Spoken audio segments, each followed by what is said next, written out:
oh shit, this dude kicks ass. That character. The Brute is just fun. I played that one all the way to, I think, level 5 is when he retired. How do I look? I think good. Glorious. I mean, how do you feel? Do you feel good? I feel good. Are you having fun? I am having fun. Are you? Building a YouTube empire. For brick by brick, it feels like some days. Fucking Clod of Earth by Claude of Yes. Earth.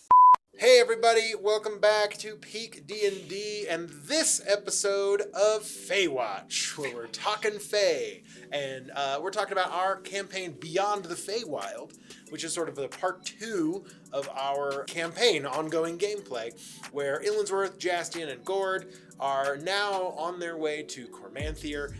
And you can check out all the gameplay on our YouTube channel, like and subscribe, do all the YouTube things. I'm Ben, and this is my good buddy Max. Hello. And we're glad to be here. So we're going to start this episode of Talking Feywatch with the usual 1-minute recap.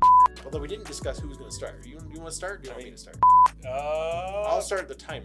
So we're going to recap what happened in the last 2 episodes, 39 and 40, going in 1-minute recap, beginning in 3, 2, 1.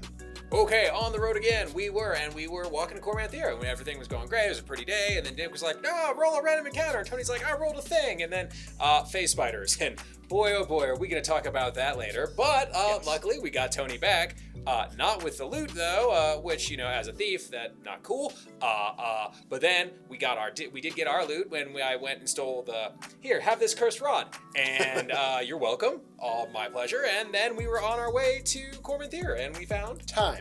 So we came across, in the middle of the woods, this strange stone building that turned out to be an observatory. So we were like, hey, maybe we'll just go check that out, because that's a weird thing to see in the middle of nowhere. So we get in. There's all kinds of weird stuff inside. I don't remember what was on the ground floor. But we got up to the top. We found this necromancer who had sort of like started doing that, afterlife enthusiast or something, whatever he called himself. Animancer. And then we defeated him, and then these shadows showed up. What do you mean you can't remember what was in there? There's a bunch of dead people having a fake buffet and a fake dinner. That was his dinner company. Yeah, his there were like crazy golems made of teeth and nail clippings to greet us at the door. Yeah. It was a delightful day. Before the creepy dinner party, we need to talk about our phase spider. The Evangelion. Your phase spider exploits. You don't have a wizard. You're level 5. How do you rescue your paladin that's in the ethereal plane? He's stuck in the ethereal plane. For all we know, like permanently, because there was no other way. Like it wasn't a temporary. It wasn't a spell. Like it wasn't a spell effect. He was just like, hey, you took this spider elevator to the ethereal plane and you're here now. I have no idea how to fix this. Cool. And which point, tell me if you could take us back to your thought process. I was in the same boat as you, man. I was like, I don't know how we're going to get Gord back. I think I said at one point, I was like, we got to find more of those spiders. Because I was like, well, we have to go there. And we have to get him back. And then I had the crazy idea.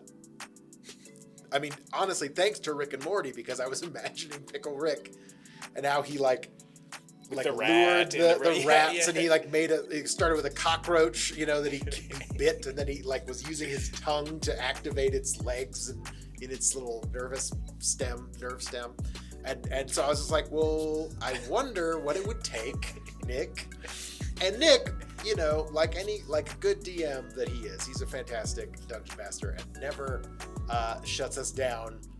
But again, he was like, okay, it's going to be really hard. I'm going to need 3 different skill checks, 2 of which I rolled a natural 20. It was with advantage because I had the help action, but I rolled 2 natural 20s on my first 2 rolls, and that was insane. I don't know that I've ever had that experience with the skill challenge. So this raises a whole other question. For anyone who's paid attention all the way along, you notoriously bad roller when your dad's around. Oh yeah. However, exceptional roller when one of us is stranded on the ethereal plane.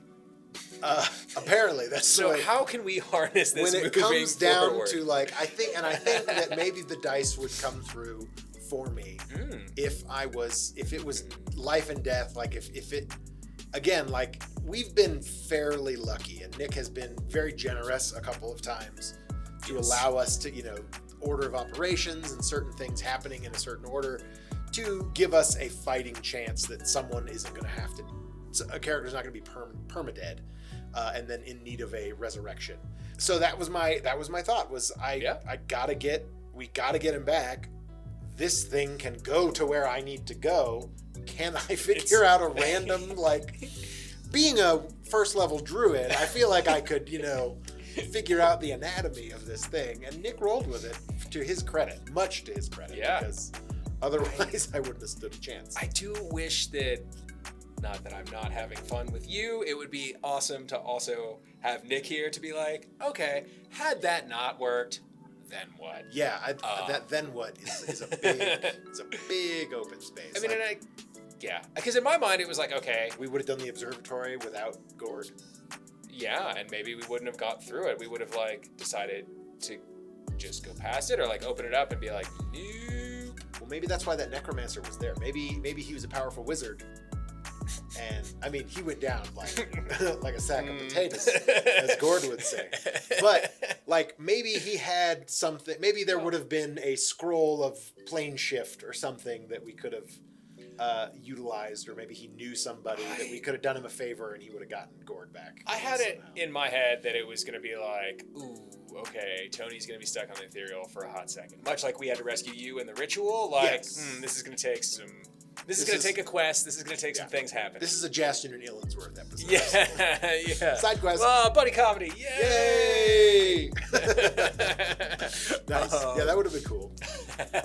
That's my guess. I bet Nick would have figured something at the observatory. We would have found something that would have allowed us to go get. Sure. Because that was really the only, unless we had friggin' turned back or just kept going. But we would have been down a party member. We would have, it would have been, and we may have been, maybe by the time we got to the observatory, just the two of us had been beaten up on a couple more random encounters, that maybe we would have been even more willing to try to negotiate with this wizard, this necromancer. Oh yeah. That we found, to be because we were this close. I mean, that's another thing we haven't talked about yet, but we were so close to being like, hey man, live and let live. Maybe you should move out, we're cool, everything's fine, you finish your ritual, what can we do to help? And then it was just nah, this guy's definitely got a bunch of dead people he's been reanimating against their will, and then our paladin's not going to be too happy with that. I mean, can you reanimate someone that's dead against their will? At what point does will if leave? they have a living will? I wish to be reanimated as a necromancer's Then we get lawyers assistant. involved, and it's ugly. Nobody wants that. That'd make a riveting episode. But if you're actively murdering people to reanimate them as your servants, that definitely gets into at least a gray area, if not a downright just evil. What point of the gray area is murder to create slaves for you? It's in a very nuanced category of completely evil, but maybe we'll just turn a blind eye to it. Cool. I will say, had we not gotten Tony back, we would have never gone to the Knoll village and ambushed them. Yep. Right, which would have put us. So yeah, I mean, things would certainly have been different had the results to the ethereal situation not worked out the way. Oh right, yeah, that's where I got the cursed staff thing. Yeah, right. Sorry about that, man. It's funny, man, because I knew I was like, do I run it? I know I'm a big believer in stopping the ritual at all costs, but still running in. Always stop the ritual. Yeah. So now this is interesting because we're at the beginning of a different chapter, right? Yeah. We know. No clue where these stories go. We're out of Airedale, man. We're into the world. We know it has something to do with Cormanthier. We know it has something to do with your pops. What do you? We're off the map, man. We're on the map. Right over there. We did. But there. it's but to me, I think it's going to be a little more Nick running a true campaign, because he is making he's borrowing bits and pieces. Professionals steal, so he's stealing a lot of things from other campaigns and ideas and modules and things, but it's entirely his story that he's telling now. We're not when we did the first part of Into the Fae, we were working off a module by Luke Hart, fantastic, but now it's I think we'll see a little bit, it'll feel a little different too, even though these characters are now we're higher level and Decisions carry more weight, as the further on we go. And I don't know. I think it's gonna feel different. Like those last 2 episodes felt a little different than everything else. It's like, oh, okay, maybe this is what we're in store for. Maybe there's just a little more XP grinding at the beginning, because he said he wanted to level us up before we have to face the big bad, which is, I think, my dad in this one. Possibly, or whoever's pulling those strings. No, I think he said, yeah. I know he wants to get us to a certain place at a certain level. I'm curious. So I assume, right? Because Shadowfell came up, right? There have been ties. It's been mentioned in the first chapter of all of these adventures. Yes. Queen Below was making plays for that, and the Prime, and obviously the Feywilds. And so, I assume whatever creepy thing came and screwed up our telescopic view of the delightful Saloon Moon, is gonna be. Yeah, that's gonna be a big. Some shadow creature?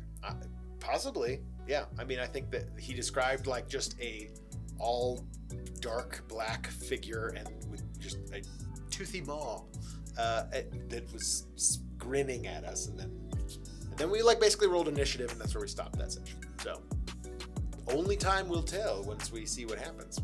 I suppose. And at this point of filming, we haven't even played that adventure yet, so. That's real talk, yeah. So we don't know. We don't know what's going to happen. We know where we are, and we know that some more dudes just showed up. But what that means, I don't know. Yeah. But I'm glad we have Gord with us. That's all I have to say. I'm glad we're not still stuck with him in the ethereal plane as about to fight these shadow creatures. Yeah, man. As much fun as Jassy and Illinsworth buddy comedy would be, a warlock and a rogue. Sorry, a warlock druid. Yeah. And a rogue. Drewlock, I prefer. Oh, Drewlock. Okay. Warrid. Sure. That doesn't sound as good. Drewlock is better. Yeah. But no, you need more. That's not a good party. No. Maybe if we were 20th level, fine. No, I feel like we did as good a job as we always do, Ben. As best we can. We almost got everything condensed down to a minute. We were close. No, that recap was good. Well, cool. This has been Max and Ben with this week's episode of The Feywatch. I guess it's bi-weekly at this point. Mm-hmm. But thanks for tuning in. Thanks for checking us out. I hope y'all are having fun with the campaign. I know we are, and we appreciate, all the likes and comments and subscriptions and all those things. That's rad.